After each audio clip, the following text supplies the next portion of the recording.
Oh, alright. So normally I don't do this whole news cycle thing. I try to mostly focus on the fights, predictions, things like that. But UFC, bro, has been so like insane this week. Like I don't know what's going on. It was funny. I seen some people saying that because UFC 312 is so whack, they just like manufactured their own like news cycle with Bryce Mitchell and Conor McGregor and all that. It's hilarious, bro. Normally, listen, Sean Strickland's fighting this weekend, right? And he's fighting DDP. He's fighting for the belt. Sean Strickland. And he has no press this week. It's almost Wednesday. And there's no Sean Strickland. Nobody's talking about Sean Strickland, bro. He went on a whole Chimaev rant. You have the whole first fight with everything he was saying about DDP and the whole beef they were having. Nothing. There's no Sean. All the Nina drama content. There's no Sean Strickland coverage. That is absolutely insane. That's how you know it's a crazy week. And it's been a crazy couple weeks. I was gonna just, like I said, normally I don't like dive into that kind of stuff, but because it's just been like on top of each other, let's just go back to the very beginning. I believe the first thing was, this is actually, it goes all the way back to the last, was it a pay-per-view or a fight night? Pay-per-view, I think, before the last fight night. Kevin Holland and Rampage. Listen, I know it's old, I get it. All right, listen, I know it's old news. I know it's past the news cycle, but there's one thing that I noticed about that nobody was really talking about. Of course, Kevin Holland doing his thing, going in there trying to check Rampage or whatever issues they had. But nobody seemed to notice that, maybe it's just me, but I felt like a lot of the situation, the tension in the actual podcast was kind of Bear's fault, in my opinion. In like the first 3 minutes of the podcast, Bear was like, "All right, guys, I feel like we have tension. Let's just settle it out here." And everybody know, like, bro, if you're a real nigga, everybody knows, like, you can, like, maybe there could be tension. Maybe y'all not all the way cool with each other. But they can get through the podcast. They can be professional. As long as we don't talk about it, they probably had some type of interaction before they filmed the podcast. Cool. But when somebody brings it up, like, Bear kind of instigated that whole thing. And you could tell. But what I was saying, it seemed like he kind of like regretted it. I don't think he expected it to go as far as it did in the actual podcast. But him bringing it up and saying, "I feel like there's tension. Rampage, why don't you apologize to the guy?" And I know that's like their little jokey thing. And normally they, pretend like Bear tries to pretend like Rampage is, has been talking crap on the guests. Rampage do the same thing with Bear. They go, "Well, apologize to our guests. Be nice to our guests." Normally when there's like zero tension, there's no issue. So it's like kind of like a funny thing they play up. But in this circumstance, when there actually was an issue, and Bear, knowing that there was an actual issue between Rampage and Kevin, I felt like he kind of opened those floodgates for the actual tension to start on the podcast. Because like I said, if you got some type of tension and somebody brings it up, I mean, what are you supposed to? First of all, I know we didn't expect Rampage to actually apologize. They have actual tension, you know what I mean? He had nothing to apologize about. They already got him onto the podcast. At that point, just do the podcast. Like, why? I get the content and all that, but in my opinion, I just think Bear didn't know where it was gonna go. Like, I don't think he expected it to get taken as far. I thought he thought it was gonna be like a cute little content moment. I don't think, and in the way it was, I mean, it went viral and everything. Wasn't the best best look for Kevin Holland online, but it was pretty good for Rampage and by extension the Jackson podcast. I don't think he was expecting it to take it there though, but I 100%. I'd have been looking at Bear like, "Bear, shut your mouth, bro. Like, why are you saying all that? Like, they're cool. They're on the podcast. You know what I mean?" And yeah, it just kind of sucks that because I like Kevin. Kevin's funny. He's an entertaining fighter, all that stuff. And now he's just getting all this backlash, which I get. I understand.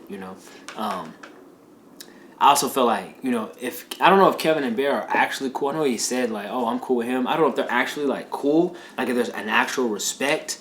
Like if Kevin Holland actually respects Bear, or if it's just like, "I don't have an issue with you, so I'll just do the media. I'll do the podcast with you." But yeah, the reason why I'm curious about that because for him to still like kind of go in there and turn it up, kind of on Rampage. If he's cool with Bear, it just seems kind of like a weird situation where it's like you cool with him, but you still turn it up on his podcast. So I don't know. I'm not gonna dwell on that too long, but that's just a little piece of it that I know is I felt like nobody's really holding Bear accountable. Which I understand. Kevin Holland, grown man, did what he did, but I'm like, damn, Bear, like chill out, bro. Like we get it. Like this tension, like chill, bro. Moving on. I don't even remember the order of everything. We just gonna go to Bryce Mitchell.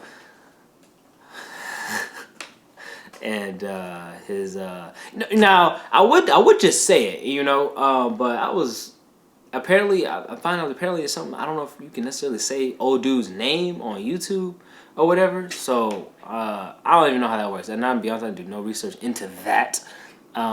But y'all know what I'm talking about. If you're watching this video, you know what I'm talking about. You know who Bryce Mitchell was talking about. And I ended up going down this rabbit hole. Bryce Mitchell moment. I saw him on the PBD podcast. I saw him on his own podcast, the Twins podcast, which I had already seen. And I had already seen some of these clips of Bryce Mitchell. And everybody kind of knows he's like I suppose you could call like a conspiracy theorist. And I mean, the man says what he believes what he says. You know what I mean? I just think it's funny, and like I was gonna leave it, like, right, because it's like not much really to say about it. Like, obviously he said what he said, he offended who he offended. It's just no point in really having no too much commentary on something like that, because it's like, bro, he believed what he believed. If you agree, you agree. You don't, whatever. What's funny though is and I didn't expect was old boy to walk it back, not walk it back, obviously, but the apology and the reaction to the apology. Everybody getting on him because he apologized, because he walked it back. Because at that level, when you become that far of I don't want to say an extremist, because I typically like to think of an extremist as like actions that are tied to it. Bryce Mitchell just talks. But when you have opinions that I would say stray from the general consensus that far, I'll say, typically you end up building some sort of at least a cult respect. Even if you don't have a cult fan base, you develop some type of cult respect where people, even if they don't agree with you, and even if they dislike you, they come to understand your positions and expect you to hold those positions strong, right? And they weren't not happy about old boy apologizing. It wasn't a real apology. It pretty much was like, I'm sorry if I offended you. I'll just try not to offend you in the future. It's one of those fake apologies, you know what I mean? It was one of those PR apologies, you know what I'm saying? It wasn't a real one. Nor would I expect a real one, or nor should he. I mean, if you say what you say it. What's apologizing going to do? After saying homie was a good guy, and all he did was, he was dope, he was good in his prime, and then he took drugs and then became wild. Bro, just stand on it. Like, whatever. You work for the UFC. UFC doesn't censor you like that. It's not like the NBA. It's not like you sharing a link to a documentary and then you get censored and blacklisted. UFC is not like that. You know what I mean? You say what you say, and while they may condemn you, as far as like they may disagree with you, and Dana White is probably one of the only bosses that'll openly insult you, just stand on it, bro. Like, if you're gonna say something like that, just stand on it, dude. And I even saw, I just recently saw, Jan Blachowicz, Jan, whatever, the light heavyweight. Even he chimed in, because I forget he's like Polish. You know, there's not a lot of Polish fighters. I don't know how many there are, but I forget there's not a lot. And yeah, I guess he offended him. And Bryce Mitchell had a tweet, you know, one of those tweets, kind of similar to what Song Yadong said on Helen Yee's platform when Sean Strickland was talking about like China and not wanting to go to China and the danger of going to China and stuff like that. But where he kind of felt like he was trying to just educate him, you know, but, you know, one of those, not just like oh, hey, you know, I think you're just ignorant, I'm going to educate you. More of those like, hey, bro, like, you need to sit down for a second, you don't know what you're talking about. It was more so on that side, more so on the second one from Jan. Jan tells him about his family that were victims of internment camps, or concentration camps, like family members he had, great uncles, and things like that. Educated him about. I'm trying to figure out what I can say, because I just found out recently, like, you can't say certain words in regards to this stuff. So I'm trying to.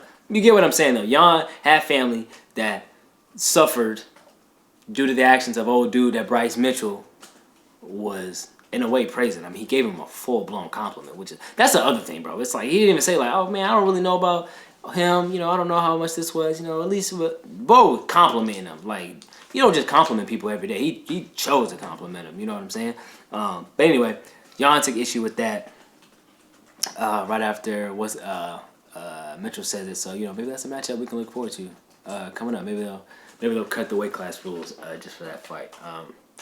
We're not gonna spend too much time with Bryce Mitchell either. Y'all get what he said. Y'all agree. Y'all don't. Man came up with the apology, walked it back. Whatever y'all think. Lastly, Conor McGregor. Now, I'll be honest. I thought that tweet, like all the nigga tweets, I thought it was Photoshop. I don't know why my mind, and it's not even just since AI. I kind of always just assume things are like Photoshop and fake and AI, and my mind. I don't know why. I don't know why. I should start at this point. Should just start expecting things to be real. But I 100% expect things to be fake a lot of times when they seem so outlandish. It just seems so random, you know? It's not even that I'm surprised that Conor McGregor says the word or anything. I mean, he has a rap record label with Exhibit. He was performing with Kodak, but like, I'm not surprised. You know what I mean? He's obviously been a fan of hip hop culture and black culture if not his whole life, for a while. It's not surprising. Do I think he says it like to Exhibit? Do I think he says like, "What's up, my nigga?" to Exhibit? No. Or like people like, no, absolutely not. To me, sometimes I just feel like I think sometimes people with platform, they just know what they're doing. I think they just literally go, hey, you know, I think if I just did this randomly for no reason, I think it would get a lot of attention, and I like attention. Attention would be nice, and it just keeps me in the spotlight for what I'm doing. Right now, obviously, he's I don't know how the Irish campaign politics cycle is, but if you look at his last tweet, he's obviously still campaigning for president. Even everything that happened with him in his trial and everything, he's still campaigning for president. So maybe he's just trying to keep himself in the news cycle. But to me, it just seemed random. It was like, I don't understand why you're just calling Habib a nigga. Like, I just don't. Like, what about looking at Habib like makes you think like, oh shit, like nigga? Like, I just don't. Why didn't you call him a nigga before? Like, you know what I'm saying? That's just where my mind goes. It's like, why are you just now doing, like, what made you? And I couldn't find the, I saw that Habib was condemning him for his, you know, his sexual assault trial he just went through. I couldn't find, I don't know if it was a tweet or if he put out a statement, if he did an interview. I couldn't find it. I didn't look that hard, to be fair. But I think that's what Conor was responding to. I just don't understand, bro. And I think Conor definitely knew, like, nobody's really going to care. Like, they're going to forget about it in a day. And they have. Even probably by the time this video goes up, we've all forgotten and don't care. And I don't care, you know. It's kind of hard, you know, when you're a person that's already, I think it's sort of freeing in a way. I imagine it has to be when you're already a person that's mired in so much controversy and public image issues. Something like that, it's like, bro, you literally just had a sexual assault case. You literally have everybody on the internet calls you a cokehead. You got this PED cheat, and this coming back to fighting and all this stuff. Like, there's a lot of not good things said about you. What bad could saying the N-word do? I mean, it'd be different if you said ER. That might be a little different, maybe, but they probably would just be like, oh, he just didn't know how to spell it. You know what I mean? Like, I'm just confused, bro. That's all it is. UFC 312 is in like 4 days, and because it's Australia, right? Does that make it on Sunday or Friday? And that means it's on Sunday, or is it back? Is it back on U.S. time? I don't remember. Sean Strickland's about to fight DDP. Zhang Weili's about to fight. I promise I know her name. It's not just because she's a woman. I know her name. No, she's a good wrestler. No, she's good. Tatiana Suarez.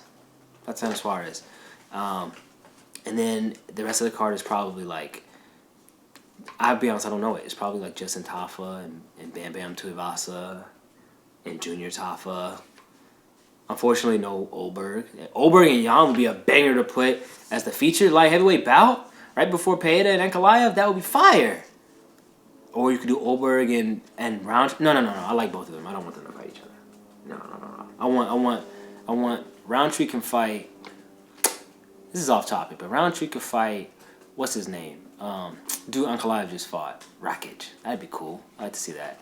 I feel like they might just stifle each other. Rakic might just use his range and they might stifle each other. Or you could do Hill and Roundtree. I do like both of them, though. I wouldn't want them to fight. I'm glad they didn't fight before because I like both of them. Anyway, that's off topic. That is it for right now for our MMA news reactions. I did see Sean Strickland going off, though, about Chimaev and all that stuff. We'll see. If the news cycle picks up, maybe we'll talk about some more of that stuff. But, yeah, UFC, MMA Well, UFC mostly news, and then Paulo Costa jumping in. Paulo Costa is so random, bro. I looked at his tweets because I heard he was talking about Bryce Mitchell, and I saw he was like, oh yeah, now we're all fishing. Hey, we all say crazy stuff, and then he was like, oh no, don't take it back. And I like started scrolling down his tweets a little bit to see what else he had. Man is like legitimately, is he like he's like promoting like penis enlargement exercise. Like what kind of side quest is this dude on? Do y'all follow Paulo Costa? Is he always like this? Like I know he's like does the memes and stuff, but he's like so random. Like how is he? You know how hard it is to be random, but also thoughtful in your non-native language. Like if the stuff makes sense, it's just at random. Like there's no like it's like you can just pull up any thought in English at any point, any random thought. That's impressive. The dude doesn't even speak English that well, but he sure types it pretty well. That's it for me. We'll see what happens the rest of the week.